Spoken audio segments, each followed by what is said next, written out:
Hello, and welcome to the Mindful Movement Podcast. I'm your host, Les Raymond. Thanks for joining me today for another episode. Today, we speak about stress. I think everybody out there knows stress can be a real problem. I don't think we can get through the human experience without dealing with a heavy dose of stress along the way. It seems like suffering is just part of life. And the ability to manage that suffering seems to have a really big impact on the quality of our life. What I've noticed over the years is different people manage stress differently, and many of us don't even really understand the stress that's coming our way. We don't even really see it as stress. And granted, we have mechanisms in our body to really help us get through life by having stressful responses in acute situations, but it seems like over time, these stresses on a chronic level can really weigh on our quality of life, whether it be our mental and emotional well-being, our physical well-being, and the way that we relate to others in our lives, and the way that we can perform. Today, I get to speak with Dr. Dave Rabin from Apollo Neuro. Apollo Neuro makes a device that allows us to help manage the stress in our lives a little bit better, and I'm a big fan of it. It's easy to use. That's one of the things I really like. I'm wearing it right now. You can see it if you're watching the video. I have it on my wrist. Normally I wear it on my ankle, but taste and preference. I'm just trying it a little different today. There's something about it. It uses sound and vibration for therapy. And just the fact that that can be done, I find really fascinating. I find it to be very soothing to wear this device. And I've recognized that over time using it, it's helped me not just manage stressful situation in the moment, but I think as I wear it over time, it's really allowed me to be just more calm in general through the everyday stresses that life presents. So I'm interested in sharing with the audience more about how it works and how Dr. Dave got into the creation of this. But I think it's really great, and I think it's something that most people would really benefit from, and they've been nice enough to extend an offer. So if you check the description or the show notes, you will find a link if you want to explore the device yourself.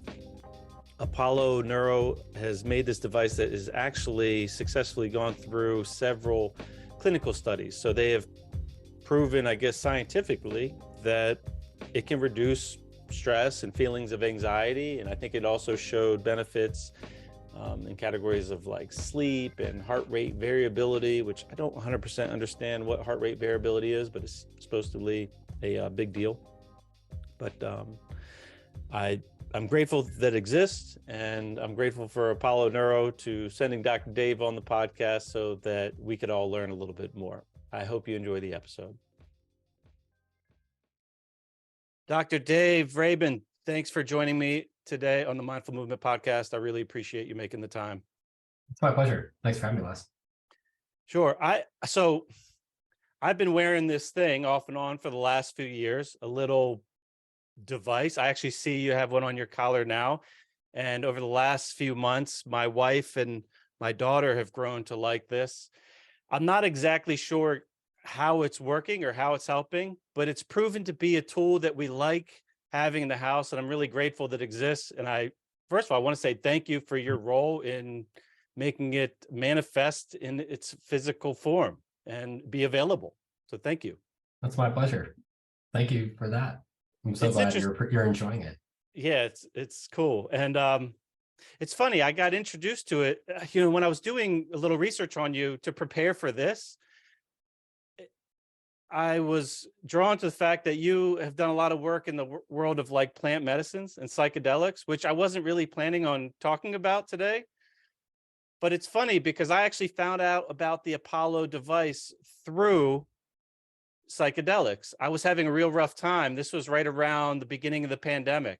And it was kind of a perfect storm of not just like the mental and emotional stress involved with what was going on in everyone's life, but I was dealing with some real physical problems too.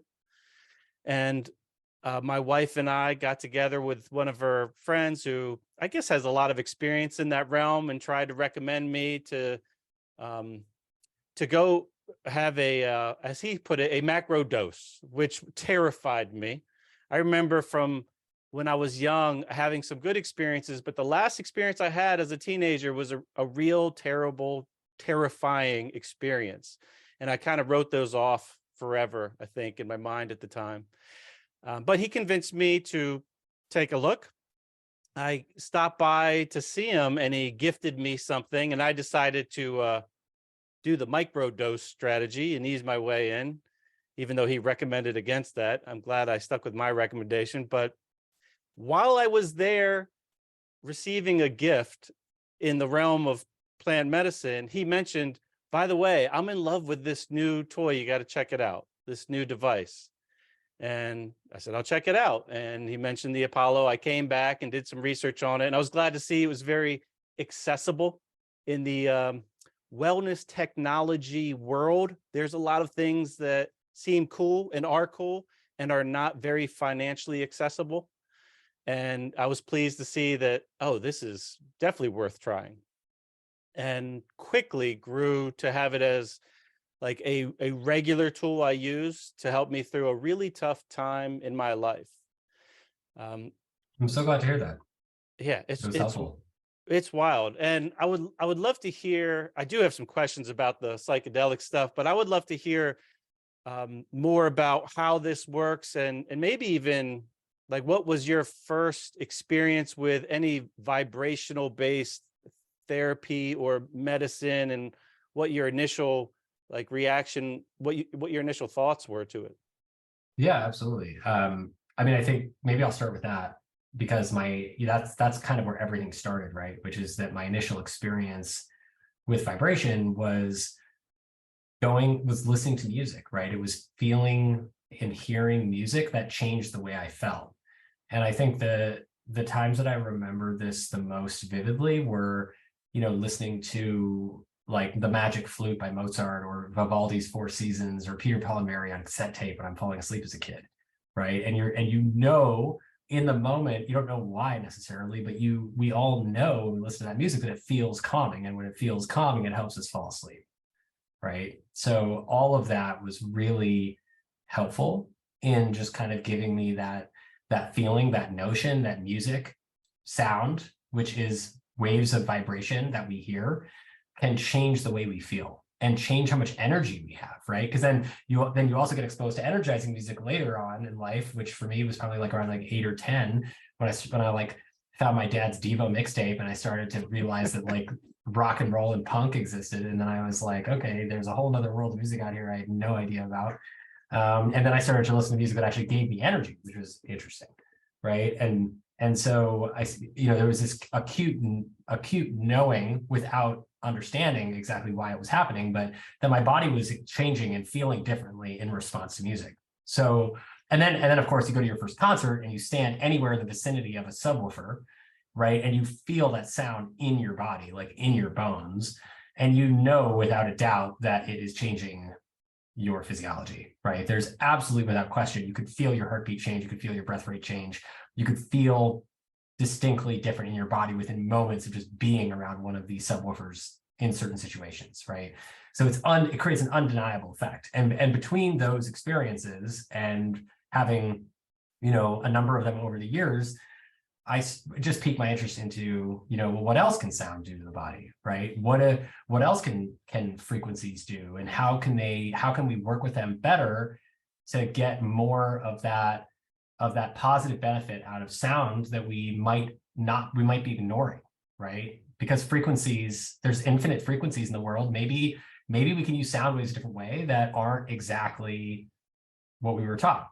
And so that led to, many years later, when I was working in the Department of Psychiatry at the University of Pittsburgh Medical Center, and we were working on new treatments for PTSD, originally we thought, we can use electricity to change by creating a little tapping small electrical shock on the body that is very, very low level tapping, which now is a medical product.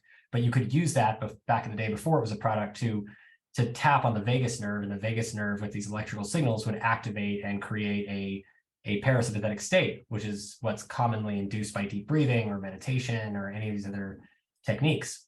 But when we tried to take that product out of the lab, Catherine, my wife, who's the CEO of Apollo, said, hey, we were engaged at the time, and she's like, hey, if you want to make this a successful consumer product, you better think of a different way to do it than shocking people to feel good, because most people aren't going to go for that. We didn't believe her, so she did a big survey. She showed us that she was in fact right, we were wrong.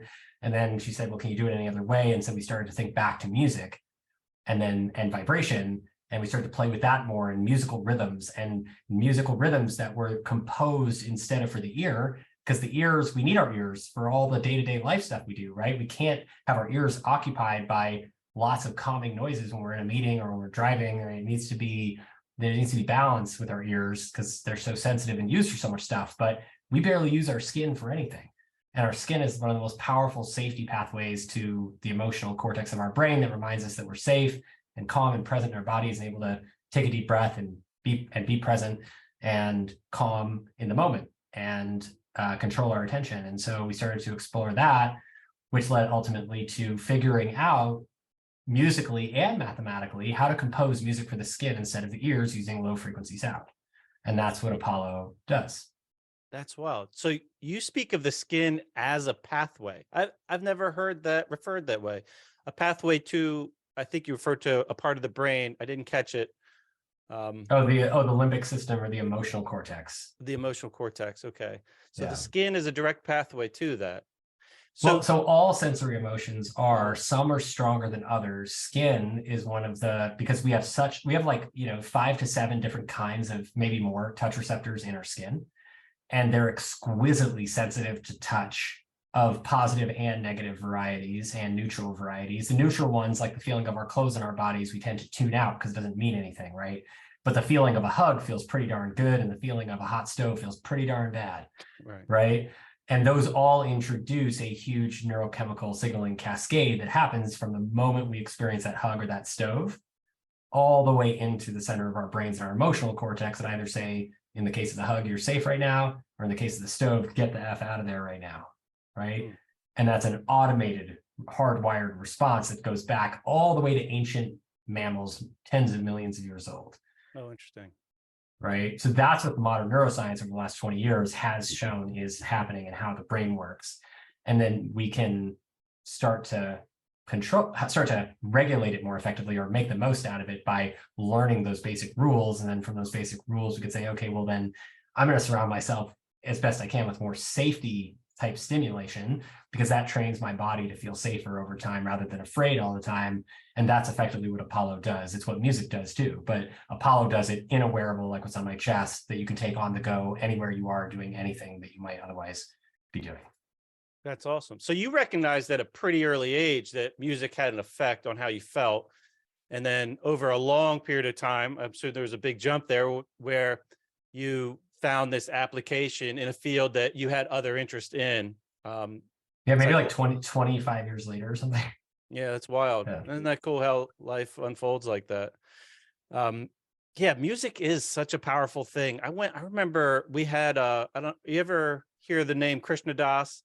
He sings in like Sanskrit's like call and response chanting. I went to one of his live performances once. He's been on the podcast, and the physical sensation of the sound from the night, like I walked out of there a different person. I didn't know what happened to me. It was wild. And it was like a turning point for me to like, oh, wow, music is not just for entertainment. And then through a little bit of research, found out they've been using music in different ways to help people heal for a long time. So you're drawing the connection of sound, but taking the ears out of the way, so it's not like a distraction to life, essentially, because we have tasks as adults that we got to carry out or whatever, but still using the same technology, the same sensory, well, I guess it's a different sensor. You're using that touch instead of the hear, but the same like delivery signal of sound, which I guess there's a lot of sound out there that we can't hear. We're limited, the range that our ear can pick up, but our body can feel all kinds of other ranges of this infinite spectrum that sound exists in. So how do you figure out Was that already known prior? Like what frequencies get the response that you were looking for? Is that already known and you just applied that, or was that part of the research process of developing Apollo? Yeah, that was a big part of the research process. There was little bits and pieces known. It was known that touch impacts the nervous system in a certain way when it's delivered in a certain way, right? Like soothing massage increases parasympathetic tone, and we can measure that. And intense vibration increases sympathetic tone, decreases parasympathetic tone. So some of the stuff was already known, and so we had some anchor points to go from. So we weren't starting completely from scratch. And we also knew how biofeedback works and how the rhythms of the heart and lungs are critical, like absolutely fundamentally essential to the achieving of these highly present, highly functioning human states of being that are more of ourselves, right? That are experiencing more of life on a moment-to-moment basis. And that there's a kind of like a state change that has to happen, but it's a state change that's available to all of us. We just spend a lot of time resisting it, frankly. Gotcha. Right. That's So great. it's like, how do you grease the wheels effectively and Okay. make it easier to slide into the way things are, which is actually more under control than we think. It's like it helps us remember, come home to some extent. Exactly. Yeah, the body is always, another way we think about it is our bodies are always here in the here and now. Our minds can be anywhere. It can be the past, present, future, right? Usually they're in the past, projecting out into the future. That's where most of our minds live and spend most of their time. But we don't have control over the past. The past has happened. We can't change it. And we're notoriously terrible at predicting the future, right? So if you think about where we're spending most of our time, it's in a state of feeling out of control because we can't change the past and we're terrible at predicting the future. And so we wind up just feeling like failures all the time, right? Which is like victims of our own circumstance. All of a sudden, if you shift that to remembering to breathe for a moment and express gratitude for yourself, all of a sudden our minds center into our bodies, which are always in the here and now. They're always present. They don't really go anywhere, right? They're just here because they can't go anywhere. And we center our minds into our bodies using a breath practice, just like taking one deep breath intentionally, taking one deep breath and just paying attention to the feeling of the air coming in and filling our lungs and going out and leaving our lungs. And that one cycle, which takes maybe 10 or 15 seconds, significantly increases our ability to basically feel balanced, self-connected, and centered in our bodies. It draws our attention to our bodies rather than to the past, future, something else that's going on, like what's going on in other people's heads. Like, what are they thinking about me right now? Right. We can't do anything about that. And it seems to be a muscle we could flex. Like that act of paying attention is a muscle you flex. And I relate it just to the gym. Like you go to the gym and you lift weights and you become stronger. Later that day or the following week, you're not in the gym, but now you're stronger. It's like as you practice something, you just become more of it. And you slip into that, as you say, easier. There's less resistance. With my experience, when I'm using the Apollo, the way I interpret it and is that when I feel there's this, for the listeners, it's like this periodic, this rhythm where this vibration emerges softly and then dissipates, and it's super subtle. You barely notice it. But this moment where your brain is registering that you do notice it, it's like the paying attention to your breath. You can't be there recognizing it and be somewhere else, like in the world of anxiety or depression, simultaneously. So you get this, I don't know, every 20 seconds, whatever, this little reminder to like, look over here, feel over here, or your body's like hearing this thing. And it's this real subtle in the back of your mind, this recognition that it's there. And it's like, you're flexing that muscle of not being somewhere else. Is that kind of the intention of how it works? Or part of it? Sorry. Yes. 100%. Okay. Yep. It's just a muscle that you're working out. It's training. We were trained to do it the way we do it. That may or may not be serving us most of the time. If we acknowledge that that's the case and it's just a matter of training, then it's really just about flexing those new muscles more often that help us get what we want, which is our attention and our gratitude to start. Those are the two fundamental starting points. And then intention, of course, which is choosing to direct our attention towards some purpose or some goal, right? Is the intention, because our attention can be captivated in it unintentionally, which is most of what happens most of the time, where people are walking around, you're having a conversation, and the TV's on, you're like, looking around. And I do this all the time because I also just, get distracted easily. But it's a constant, it's just like with meditation. Our thoughts will wander to things that are not our breath. When we're meditating, it's not an opportunity to shame yourself. It's an opportunity to gently say, hey, I just noticed my thoughts are wandering. Let's redirect back to the source of the conversation, the source of the breath work, the source of the meditation, whatever it is, right? All right. I'd like to touch on maybe how this relates to health a little bit. At the Mindful Movement, always kind of trying to encourage people or empower folks to play a bigger role in their sense of well-being. And it seems like everybody, I would say everybody has something to like heal from.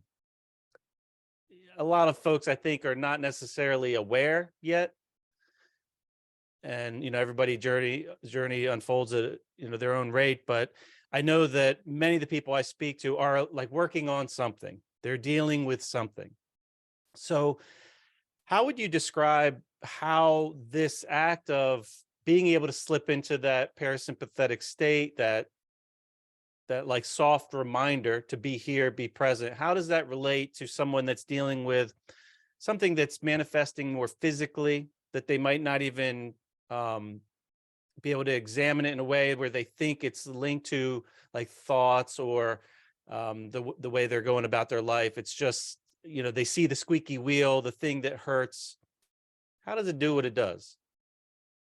How does what do what it does? Like, how does the wearing a device wearing Apollo putting sound, a gentle sound frequency on your skin help someone move their like healing journey along? And I'm not saying it's like a magic pill where it's boom, but it clearly, for me, like it supports the process in a surprisingly powerful way. Yeah, that's a really nice way to describe it. It is really a support for the process that we all have to take, right?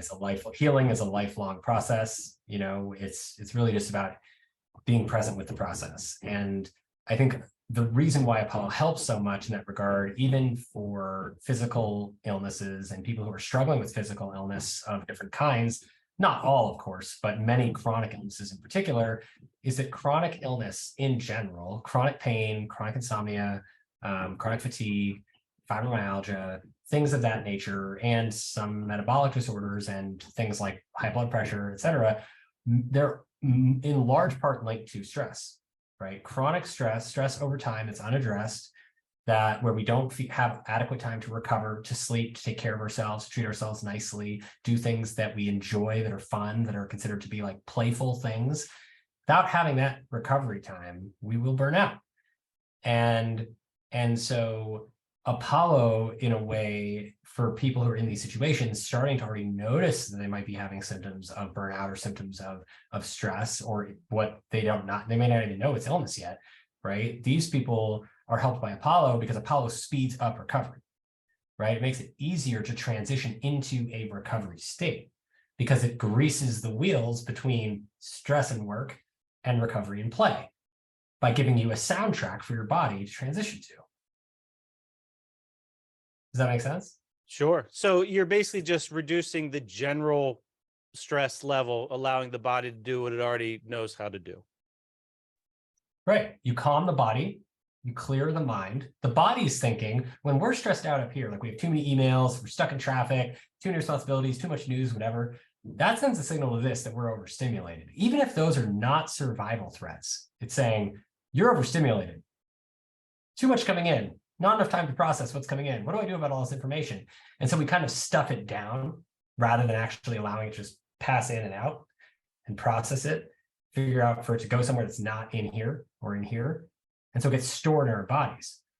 So ultimately, the processing of information part, we get overstimulated, it gets stuck. And so we end up wanting to relax, but we can't because our bodies are like, I'm still so stressed. Like I still feel like there's unfinished business, like I can't let go. Right? And that's not an ideal state. That's a state that has learned to be stressed out. It's been trained to be stressed out, right? It is literally being trained, well practiced, right? Like just sitting in a chair right now, like I'm training my body to sit in chairs. Like that's probably not the best thing for me, which is why I try to take a nice long walk or get my heart rate up every day, right? But that's it. But I have to prioritize that walk and that exercise almost every single day, or I will not feel good. Because my life, unfortunately, has me sitting in a chair more often than I would like, right? So I implement in my life a scheduled time where I know I'm going to recover that is prioritized to recharge my batteries, right? And my body's like, oh, okay, he doesn't spend his whole life in a chair, right? We can decrease those pains, we can decrease that inflammation, right? We can take the system down a notch, the stress system. We're not in as much threat as we might have thought from all those chair emails and all those chair conversations, right? And all the chair life that Dr. Dave leads, right? There's also things I wonder, Dave, that might be stressful that we totally don't recognize. Like I was on a trip recently and I'm on the highway with a buddy, and it's like, we're calm. We think we're calm. We're having a conversation, car, we looking through the window, seeing the world around us. But I wonder, like, is the nervous system like, we're in a steel box barreling down this weird road with things flying by where our peripheral vision is not optimized, and there's other steel boxes flying by. And it's like, I wonder how many of the things that I don't want to say take for granted, that are just become so common in like society and culture that are stressful that we really don't even recognize. Something as simple as just driving down the road. And because, if you zoom out evolutionarily, like that is a brand new thing, and it takes quite a while for adaptations to take place. I think. Yeah. Well, so driving down the road is a really interesting example. I'm glad you brought that up because it illustrates the multifactorial nature of just how interesting these questions we're asking are, right? So if you think about the car is, from what you just described, one of the most dangerous experiences that we face as human beings on a daily basis, right? Yeah, for sure. Right? It is one of the most dangerous things we do. It has the highest likelihood of injury and death, et cetera, of all the things that we engage in on a regular basis. So you think about that. And then you think about how we have a society that completely functions in large part based on people driving themselves or driving other people around in these vehicles. And we've adapted to being in that state. And the reason why that's acceptable to humans, that level of regular risk, is not just because we've built tolerance to it. It's not just because we've been doing it for so long that the risk became acceptable. It's that plus our earliest experiences in the car have often competing positive inputs from the car, like gentle vibration from the wheels, right? So if you think about, everybody remembers either in their own kids or themselves falling asleep in the back seat over the wheel bed, right, on the highway. There's a certain frequency and rhythm that occurs when that wheel is spinning at a certain speed that results in a frequency of vibration that gets transferred from the car to our bodies that says, take a nap. Exactly, right? You're feeling safe enough to calm down right now. So despite all of that danger, that existential threat, and the potential actual threat that we know exists from getting in a car, and the real threat of just watching cars barreling at you down a highway going 80 to whatever, 60 to 100 miles an hour, we can set all of that aside because we have an association of positivity that is closer to us. It's literally touching us, vibrating our inner organs, that is saying you're safe right now. That's fascinating. Never thought of it that way. It's that powerful. Not to mention, I guess, maybe the associations we have of when you get to where you're going, it's a place you want to be, like seeing a loved one or friend or having a fun activity. Exactly. Like if every time you got in the car, you went to the dentist, right? Right. How excited would you be as an adult to drive? Probably not very. You'd probably get a job you could walk to. Yeah, good point. Or work remotely. That's funny. But that's why this understanding of how we learn is so important, because, which is really not that complicated. It's like, what you learn, when you learn it, and what else you're doing in your life around the time that you learn it gets automatically associated on a map of this happened at this time with these other things that also happened at this time. And then when we sleep and we go into REM sleep, we reconsolidate all those memories and our brain starts to figure out, oh, well, maybe every time we do this, that happens, right? Maybe I didn't realize that pattern before. So then you start pattern making and you're like, oh, maybe I shouldn't do that anymore, because every time I do that, I wind up in an uncomfortable situation. And then we can start building either avoidance behaviors, or we start figuring out ideally how to build behaviors that actually overcome the discomfort of those experiences and learn how to be more comfortable in whatever experience we're doing. Interesting. And you just mentioned REM sleep with that. So is that the cycle where all that goes down, where we build those, I guess, associations in our subconscious somehow, or? So the association is made in real time.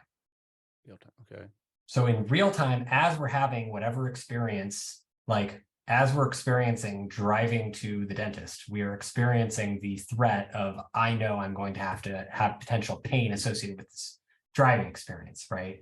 So that is entrained in our brains in real time. The more we think about it, the tighter those neurons get talking to each other, the stronger the connections, the more likely we are to think about pain every time we think about getting into a car.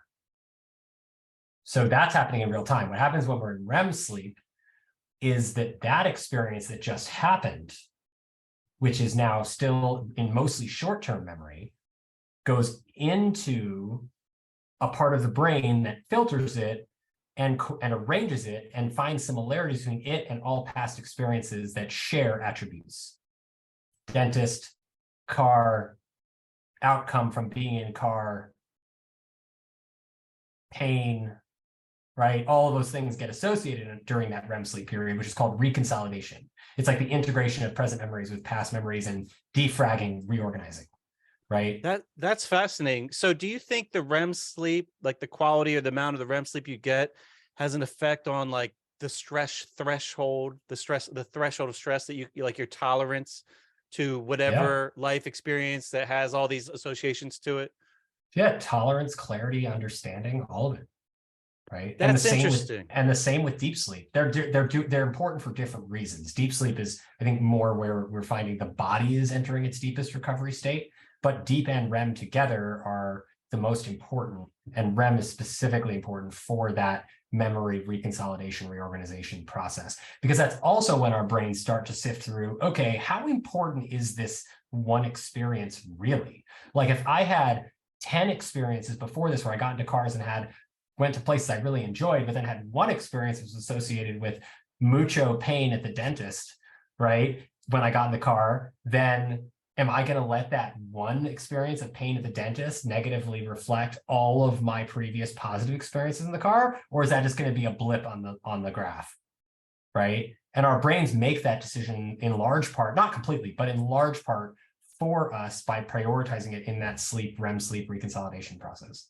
That's wild. So it's doing a little like risk analysis and probability work so that we don't let that rare occasion kind of distort our sense of reality and then not get in the car.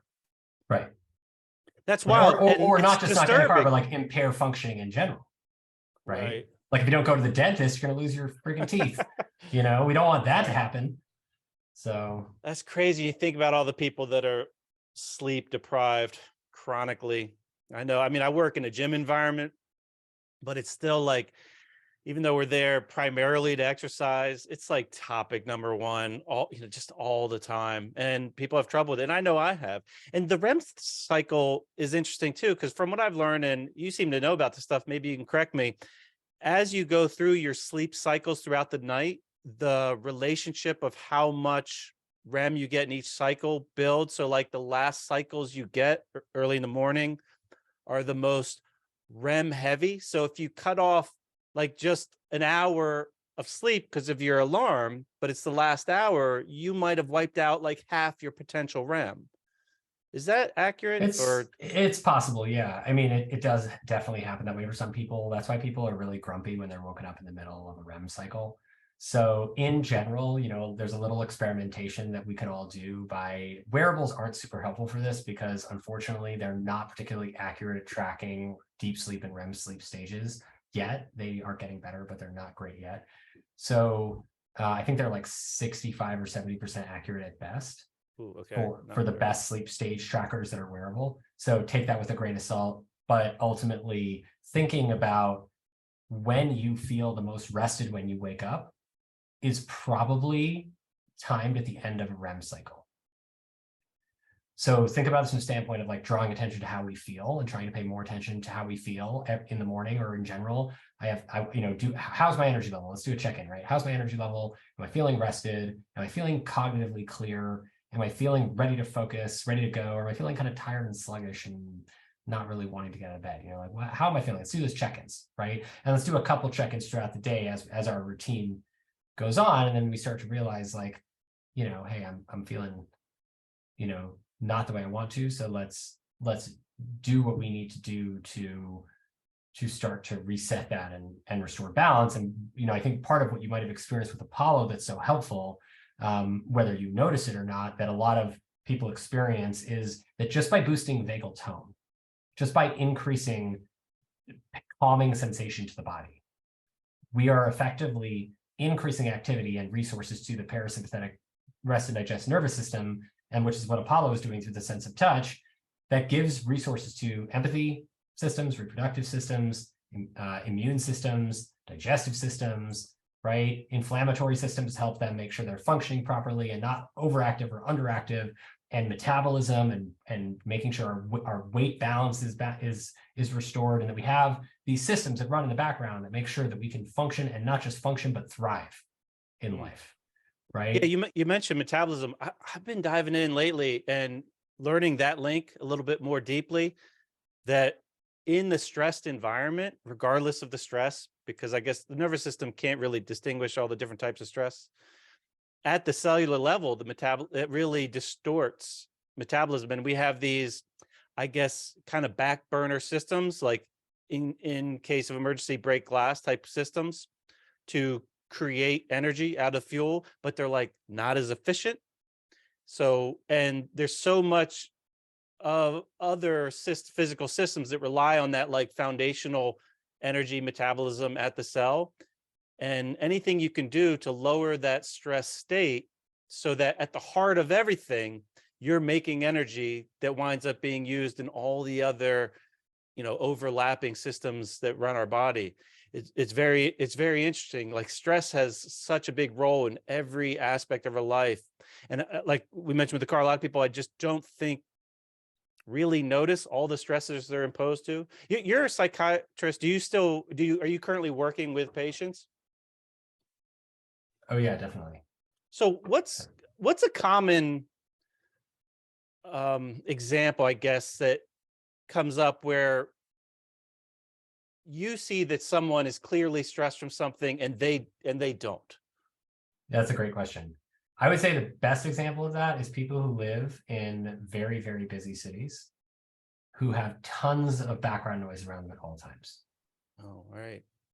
Construction noise, buses, trains, right? Just like people talking loudly outside their house, their room, things like that all the time increase our stress level at baseline. They increase our heart rate, resting heart rate, they increase our blood pressure, they increase our respiratory rate, they make our thoughts go faster, right? All of those things are signs of stress impacting the body, but we are often, if anybody who spent long times in the city knows that your body just gets used to it, right? You start to, and your mind gets used to it. You start to adapt to a new baseline. You're like, this is my city baseline. My heart rate's just higher here. My blood pressure's higher here. It's nothing to be alarmed about. It's just the way things are. And you adapt to a new threshold of functioning.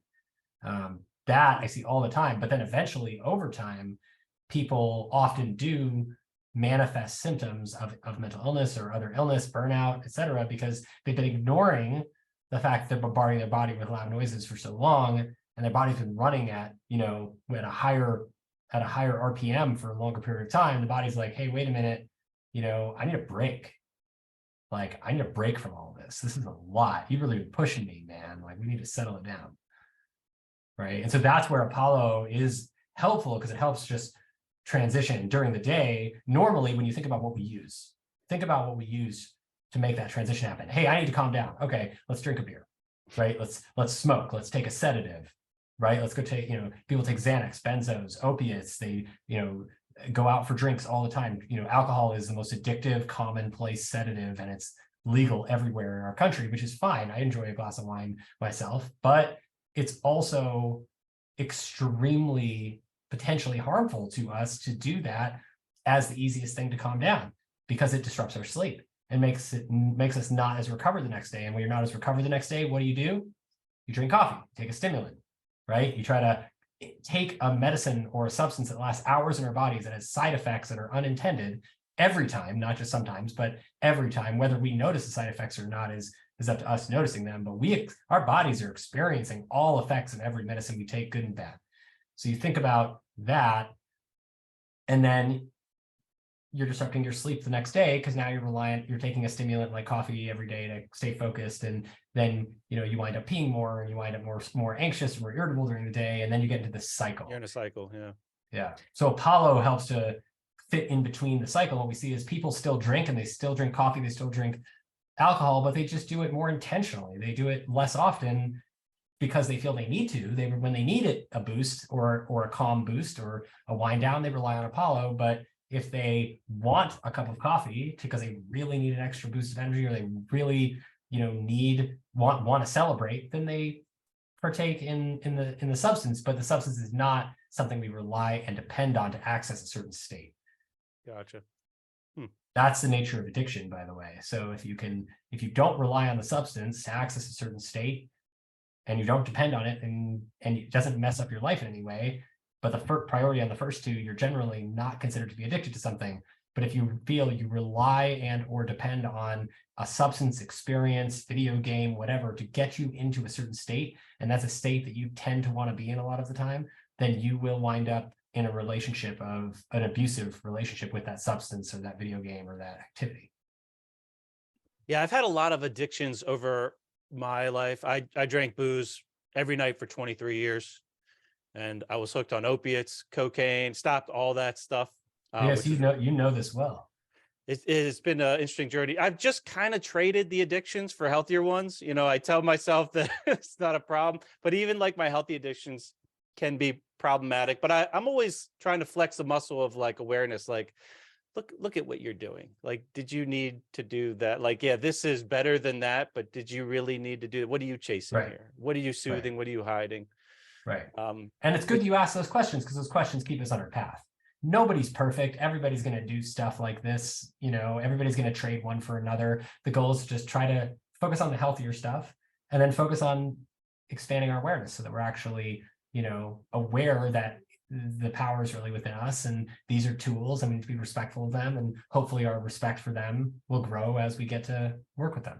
Yeah, have that intention. Identify why you want to do them, and what you really want, and then try to line up the activities, the way you spend the minutes of your day, to point in that direction at least, and being okay and not judging yourself for getting off track or whatever. Yeah. It's so. On the topic of stress, I have a few people in my life, some are clients and some are like family members that I see, and they have this amazing like mindset well, I wouldn't say they have a mindset that shows up in a way that helps them. I don't know if it's like a survival strategy, but they really minimize the stress. Like, I look at them and I see a stressed person, and I see physical manifestations of chronic stress, but they're so optimistic, and they have such a great way at looking at life to some degree that it's like it's almost masking it. And some of it could be like, well, it is what it is, can't do anything about it, so just move on.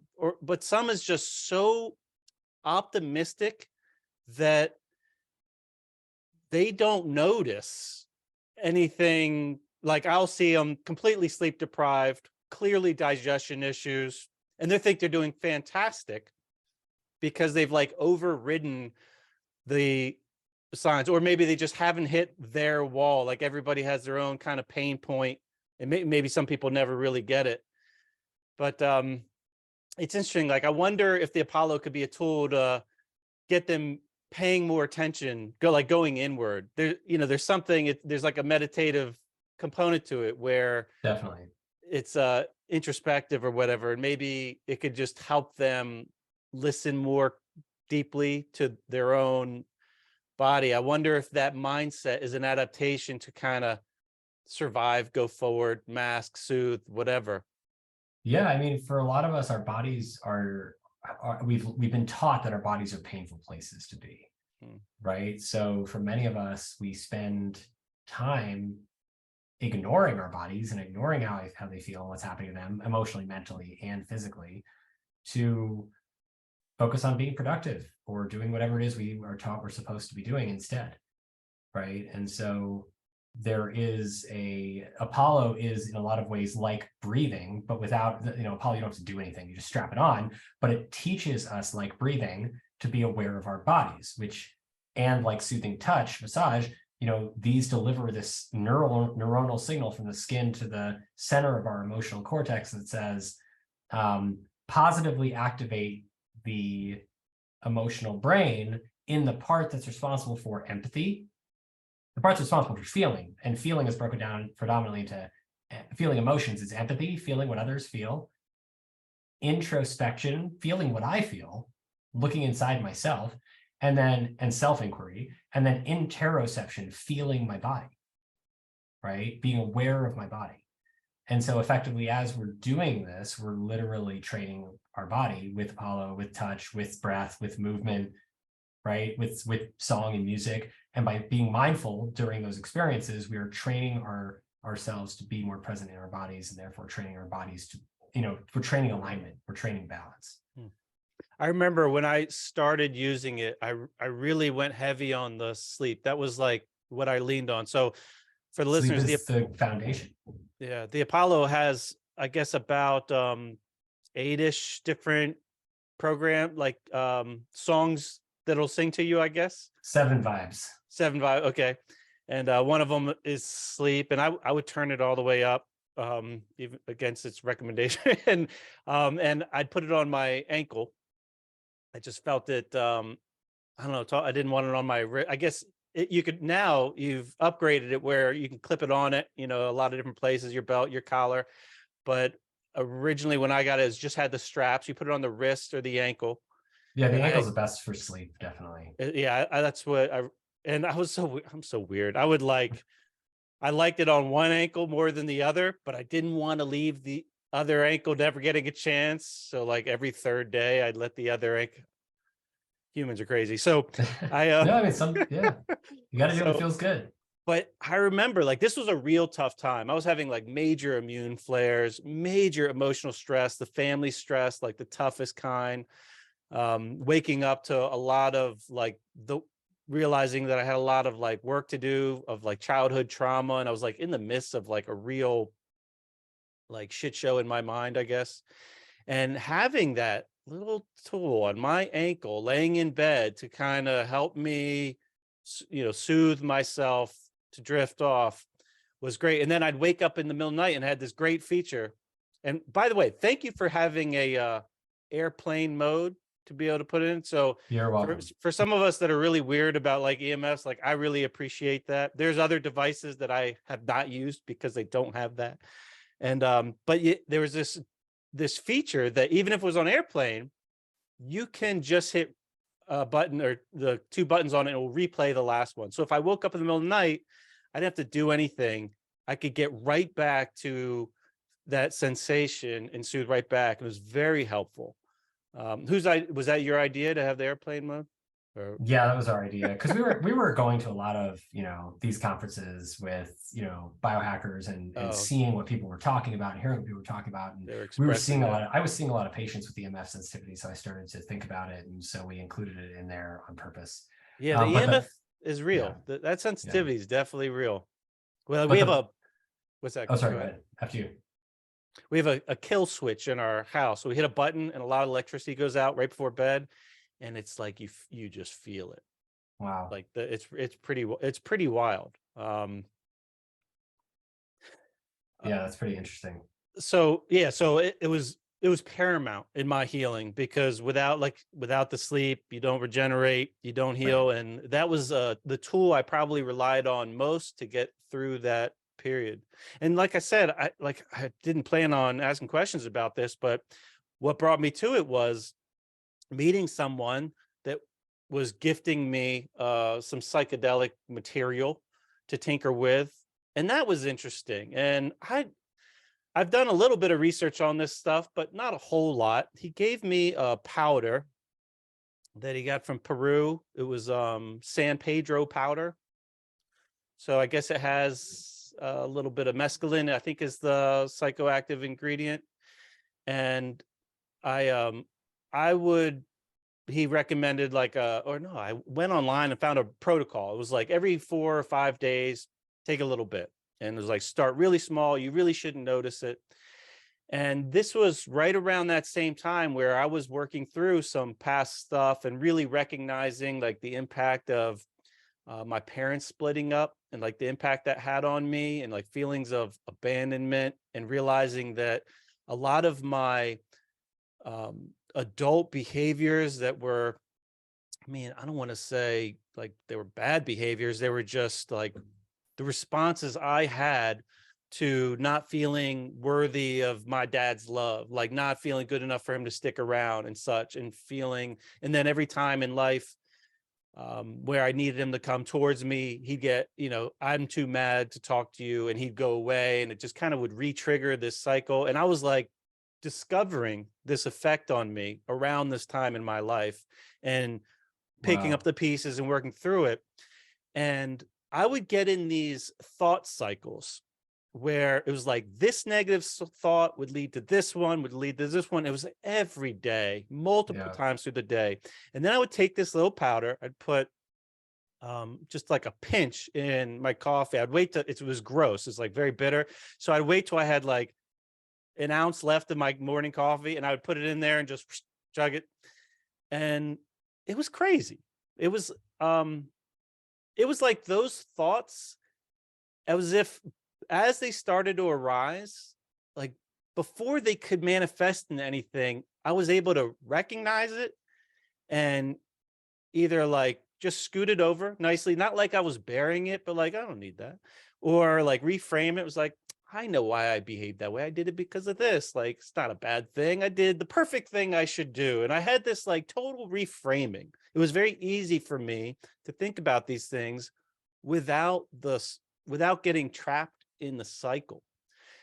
You've done some research on this stuff. Is it understood what's going on that allows us to change the way that we think about these, or how to break out and get that like pattern disruptor of these negative thought cycles? I know I'm not alone. I know a lot of people get, especially people that don't feel good, they have these cycles in their mind where they just get stuck and spinning them. Yeah, the looping and cycling thoughts is definitely a challenging situation, I to overcome and sort through, especially when we practice it for so long. It becomes highly entrained, right? So it's very important to remember that this is not the fact that we're doing this negative thinking, that we're doing it at all. It's not personal. It's not that there's actually something wrong with us. It's just we were taught to think about this way, or not taught to not think about ourselves this way, right? It's trained, learned behavior. So if it's a learned behavior, it means we can unlearn the behavior. We can evaluate it and say, hey, is this behavior serving me? And then if it's not right now, not serving me, like thinking about how I'm a shitty person or how I'm unworthy of love, if that's not serving me right now, which it's probably not. And we usually assess that during using the CBT technique, which is the is it true or is it useful test. So is this thought that I am not worthy of love true and useful to me right now in this moment? Even if I can trick myself into thinking that it's true based on my thoughts of myself in the past, my tricky brain, it's definitely not useful to me. So it doesn't pass the test, therefore it's not worthy of my attention. And I can acknowledge it as a thought that came to me. Hey, I acknowledge you thought, I see you, thanks for letting me know you're there, but you're not really useful right now. So I'll come back to you later. And then when it pops up the next time, yeah, same question. And what most people find when they start doing this test, which is really a fundamental expression of gratitude for our ability to control our attention to not negative things that don't serve us, is or, what we call vampiric thoughts, because once you invite them in, they just totally take over, right? It's once we recognize that, then we can practice it, and we can start to retrain our filter in our brains to only allow what is true and useful to us in those moments, in any moment through, and anything that's not just gets dismissed and has to come back later. So it's, again, as you said, it's not a repression of thinking or a suppression of thinking. It's an acknowledgement of how we think and feel without judgment that just says, hey, I see you. I'm not going to judge myself for you. I'm not going to judge you for you. I'm just going to say, I see you. Thought. Not going to overly interpret what you mean about me or what this is, I'm just going to say, I see you, but you're not true and useful to me right now. I'll come back to you later.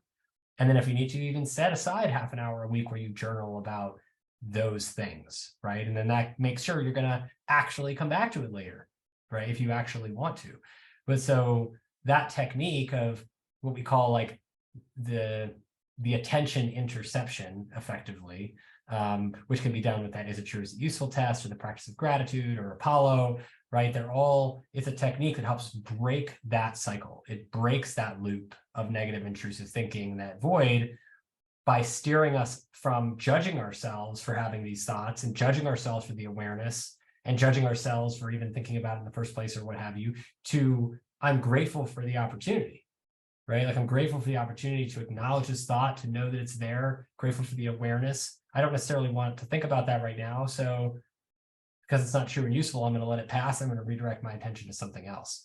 And that practice every time, making sure that we do ourselves the honor, because we deserve it as human beings. We deserve to have control over what comes in, and control over our attention. So we're doing ourselves the solid of saying, I'm gonna put my thoughts through the test, right? I'm gonna put my thoughts through the test. I'm gonna make sure that I'm only letting through the good stuff, not any of this bad stuff. How much of the stuff is bad? For the average person who starts, it's like 95% that we just miss, right? Which is not a bad thing. It just gives you 95% more cognition back, right? 95% more brain power back to things in your life that are only true and useful. Think about how awesome that is. That's free. That's freely available to you, right? 90 to 95% more cognition. And we're just kind of sitting on it being like, well, nah. That's right? Great, man. Yeah. What was the name of that test, with the question, the true and useful test? Is it true? Is it useful test? Okay. And this is at the core of all cognitive behavioral therapy. Okay. Which is one of the most effective psychotherapy techniques that we use.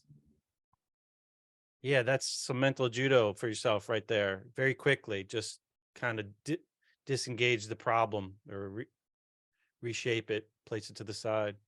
Well, it's bringing the center of control back to us, right? So if I'm thinking there's something wrong with me, but I can't do anything about it right now, then you've already ceded your control to that thing, that idea, that concept. You've given away your control. And every time you pay attention to that thing, you're giving away control over how you feel to this idea that there's something wrong with us and there's nothing we can do about it right now. That's very empowering to have a tool like that. So simple too, and free. And then Apollo is a support, which just makes it easier to feel what it feels like to do that, right? To be present in your body with your thoughts. All of a sudden, you could be like, oh, I have a broadened awareness now, right? Like I'm in my body. I'm not living in the past or the future only. I'm in the moment. In the moment, what's happening is I'm thinking XYZ. Is XYZ true and useful to me right now? Maybe it is, but maybe it's not. So if it's not, then I actually, in my body's sense, in the present moment here and now, where all of our truest power lies as human beings, we can literally ask ourselves the question, what do I do with my attention right now? Not yesterday, not tomorrow. What do I do with it right now? And then you restore power back to yourself. Yeah, I found myself going through, I guess, similar or parallel situations in my mind. Maybe not the exact question, is this true? Is this useful? Right. But you're an inquisitive guy, right? You're inquiring. Yeah. Like it's very clear from talking. That's to put it very nicely. Yeah. My family would use a more negatively slanted adjective. What was that? Oh yeah. So the psychedelic component of that, like, why does a psychedelic allow you to even frame that question? Like, do we know, or yeah, we do know. Yeah, we do know. So the reason, were you going to ask something else, or should I? jump No, in. no, go ahead, man. So the reason why is because psychedelic medicines are doing something very similar to Apollo and touch when used in the proper set and setting. So in the right environment where you have safety, you feel comfortable, you trust the people around you, you don't have any concerns whatsoever for the next 6 to 10 hours or whatever, everything's like all good in the hood, then you can administer a psychedelic medicine, or we can as clinicians administer a psychedelic medicine like ketamine, MDMA, or psilocybin when those two are legal, or San Pedro. They all kind of work in a similar manner to biochemically and molecularly activate certain receptor pathways in the brain that amplify those networks around safety and emotional safety that we were talking about earlier, that soothing touch and Apollo activate. So part of the way we developed Apollo was I was working in the field department of psychiatry. I was treating veterans with severe PTSD. What works really badly for veterans with severe PTSD, unfortunately, is most of the drugs that we have available as Western trained psychiatrists. But what works really well, MDMA, right? MDMA assisted therapy specifically works really, really well. 42 hours of psychotherapy with just 3 doses of MDMA results in 88% response rate from the most recent trials, 88% response rate, and 67% of people are no longer meeting diagnostic criteria at 1 year out after treatment with no additional treatment in between. And these people had no additional treatment recommended by the study in between. People did their own things, but overall, nothing in between. And people had 17 years on average PTSD. So we're seeing these results come in at these seemingly paradigm shifting, almost, miraculous results with this MDMA experience that from the outset looks like it's actually working because it's teaching people how to heal by allowing them to feel safe enough to reappraise their own traumatic history, their own traumatic events of their past, and go back and reevaluate how they feel about those and what it means about them and the ideas that created for them about how they see themselves. And it gives us this moment of radical safety and radical self-acceptance and radical non-judgment where you can just see yourself for who you are without the connection of your identity to the trauma, without your connection of your identity to all of these things that happen to you. Because the things that happen to you still happen to you. That's the truth. But how they relate to your identity is a perceptual error a lot of the time, right? It's us actually drawing a conclusion about ourselves because something happened to us that is inaccurate. So psychedelic medicines amplify safety in the moment for a certain amount of time when used in a safe therapeutic setting, or a very, very highly, with highly trained shamanic setting in groups in indigenous culture, seems to induce a very similar effect where people are able to feel safe enough to reappraise how they feel about themselves and the meaning that the way they see themselves as a result of these events in the past. And when you feel safe enough to do that, you can effectively rewrite the story of your life. That's amazing. So it's actually tapping into a similar area of the brain that the Apollo does. Apollo does it through the skin. The psychedelic medicines do it through the molecules in the brain, in the neurons. That's wild. At least that's what we can tell right now. We're doing studies to actually show that these two are doing the same thing, but which are happening right now at the VA and other places. But that's what seems to be likely happening. So would you run so 17 years of trauma or living with a trauma, then they do 3 sessions with a practitioner guiding them. Two practitioners. Oh, okay. Yeah, 2 therapists. 2 therapists. Okay. Oh, can you elaborate on that? Why 2? Like one person in a room and It's an 8-hour session for 6 to 8 hours for MDMA. It's 3 hours for ketamine therapy, 4 to 6 for psilocybin therapy. There's a lot of vulnerable material that comes up during those sessions, and it's just easier for everyone, the patient, in terms of their outcomes, and the clinicians, to have 2 people present, especially in complex cases. It provides more support, more of a container, and allows for bathroom breaks.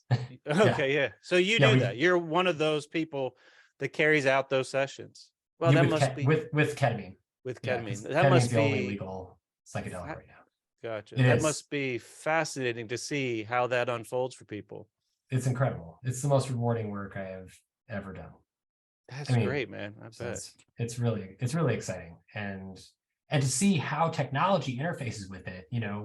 We've done a lot of these sessions without Apollo. As soon as we had Apollo available, I mean, it just radically improved our success rates. And we're seeing this with lots of other clinics also. Apollo is the first technology in that's ever received a US patent for mitigating the side effects of medicine-assisted therapy, reducing unpleasantness associated with medicine-assisted therapy in a wearable, right? So that's really interesting because that extends to psychedelic medicine, improving experiences in psychedelic medicine, but also improving experience in things like chemotherapy and dialysis and anything where there's medicine and therapy together, right? A procedure. So there's a really interesting opportunity, and we've seen this with a lot of clinics, and clinical trials are up and running in this area too, where we see how does technology actually help us potentially make psychedelic experiences more accessible, easier to access in terms of less scary for first timers, right? More accessible as in easier to find your therapist and get access to care. And 3 is less potential side effects, right? There are still some side effects. There's not a lot, but they exist. And how do we make that easier for people to go through that program? That's so awesome. I'm excited to see how that unfolds over these next few years. I'm watching the clock. I know we're running out of time here. So you have the device on your collar right now. Can I ask a little personal information about how you use the Apollo, how you fit it into your routines? Of course.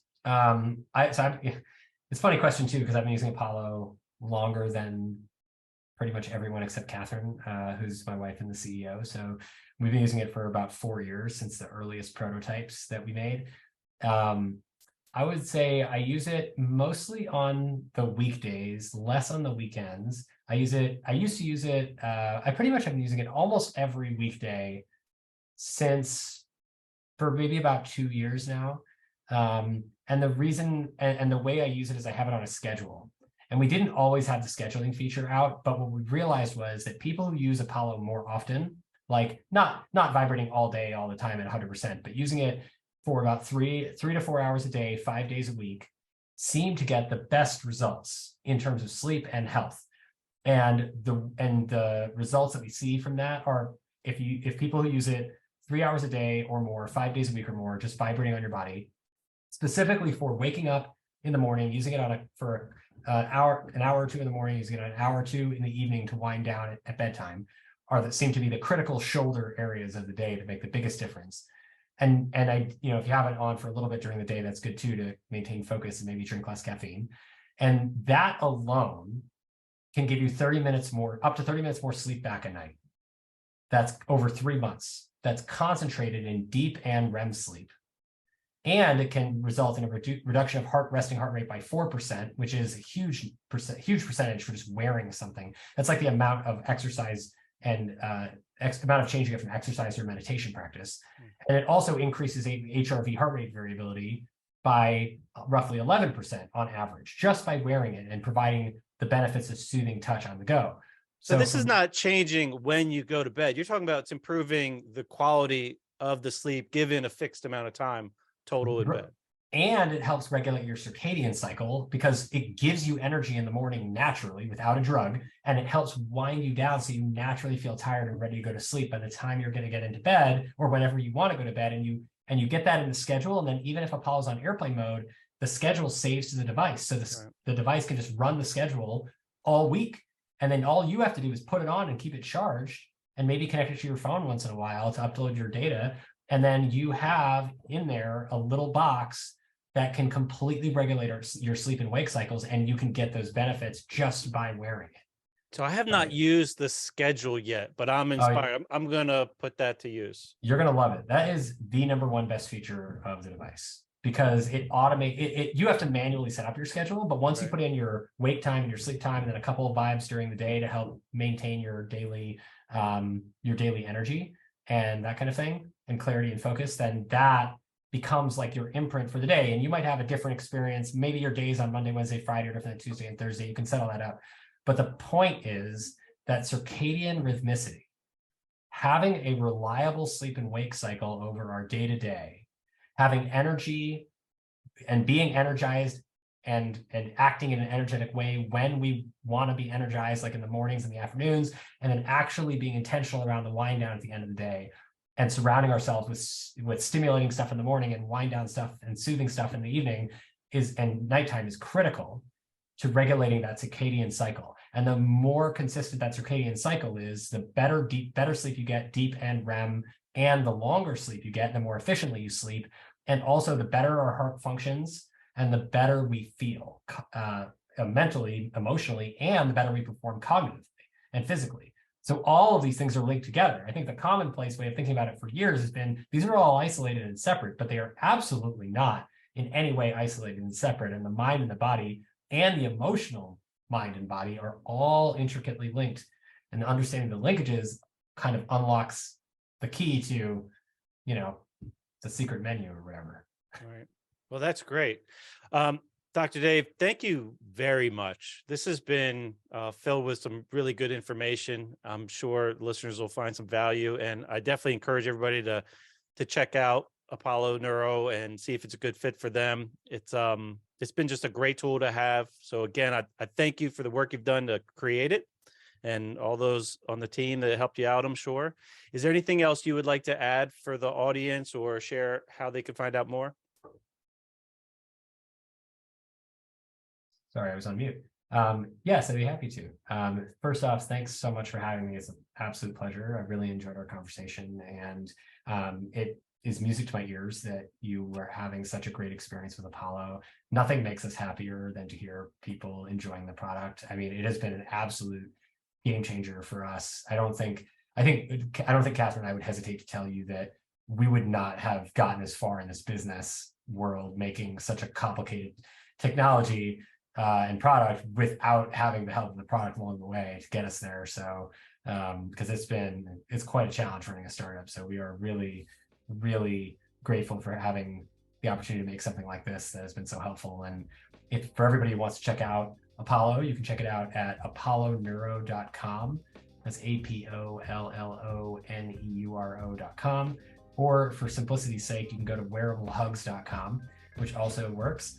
If you want to, we'll link to all that in the show notes, folks, too. Yeah, and if you want to reach out to me, please. I love to hear from you. You can find me on socials, Instagram and Twitter at Dr. David Rabin, and you can find me on Clubhouse almost every week for the psychedelic news, which is called the Psychedelic Report, thePsychedelicReport.com.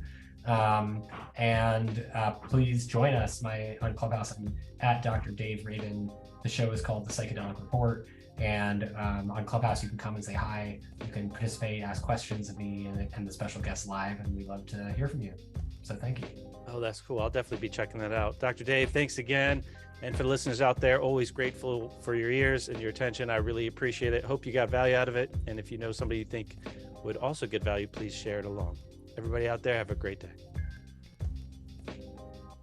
Thanks again for tuning in for another episode. I enjoyed talking with Dr. Dave Rabin from Apollo Neuro. And like I said, I'm really grateful for the work that he's done because I'm a big fan of the Apollo device. I think stress is really one of the biggest things interfering with our ability to kind of live the life that we want and be at our best. So anything that we can do to help is worth exploring. There's a lot of tools out there that can help us manage stress. And I guess I just recommend checking them out and finding what's right for you. If you feel like you're having difficulty managing stress, whether it's mental, emotional, physical, then I do encourage you to check out the link and see if the Apollo Neuro is a good fit for you. And if there's someone close to you in your life that you see is really struggling and doesn't know how to navigate through the stress in their life, then please send this episode their way and maybe they can get some value out of it. So once again, I appreciate the listening, and I hope you all have a terrific day.